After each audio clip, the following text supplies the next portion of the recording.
Um, Thank you very much for having me. My name is Henry Tugendhat from the Institute of Development Studies, and our project under the ESRC theme is looking at China and Brazil and African agriculture, which we're carrying out through the Future Agricultures Consortium. First started looking at this project, we decided to frame our thinking around 4 key questions that would shape the way we would go forward. The first was really looking at what is happening and where.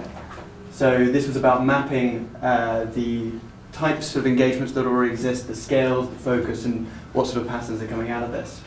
The second question was really looking at the domestic political economy drivers within China and Brazil that lead to these agricultural cooperation programs.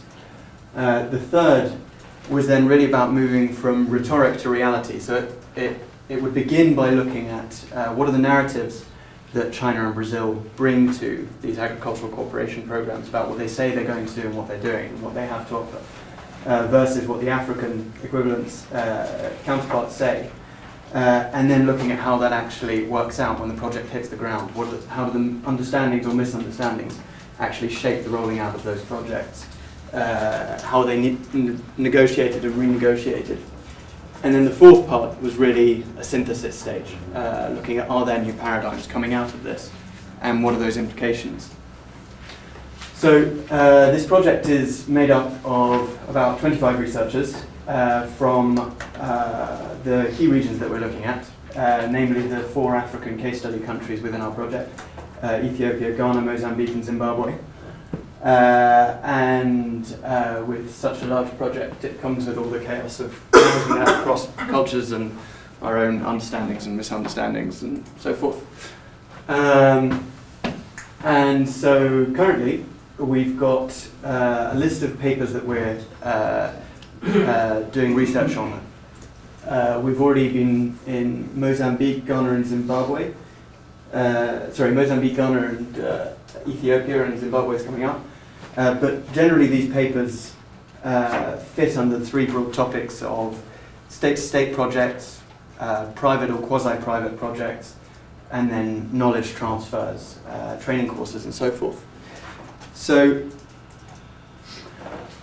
what's been coming out of the research so far is broadly categorized within 8 themes. So firstly, we're looking at the debate of what this South-South cooperation really means in post-adjustment Africa and the political economy of these new partnerships.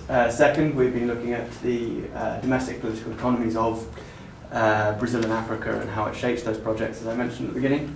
Third, the imaginations of Africa, so what they think of it before they come, and so we're really breaking down the narratives that they use and how they perceive their projects.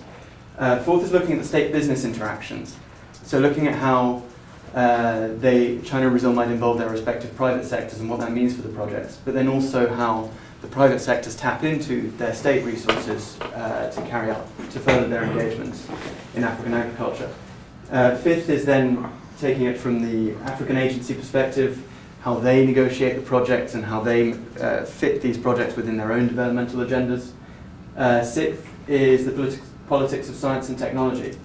So really challenging these transfers that they're bringing and asking, well, how transferable are they to the African agricultural context and the wider implications of the technology.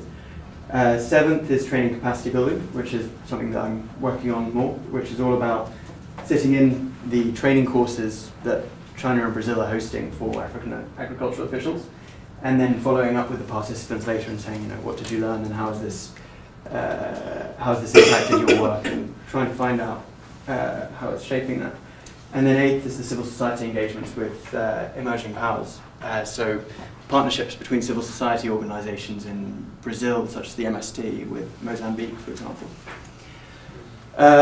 We've been pushing our communications hard since we started. We've done some policy briefings for DFID and for CADAP. We've been holding conferences in South Africa and Brasilia, another in Beijing. We've got some press coverage from Latin American Business Magazine and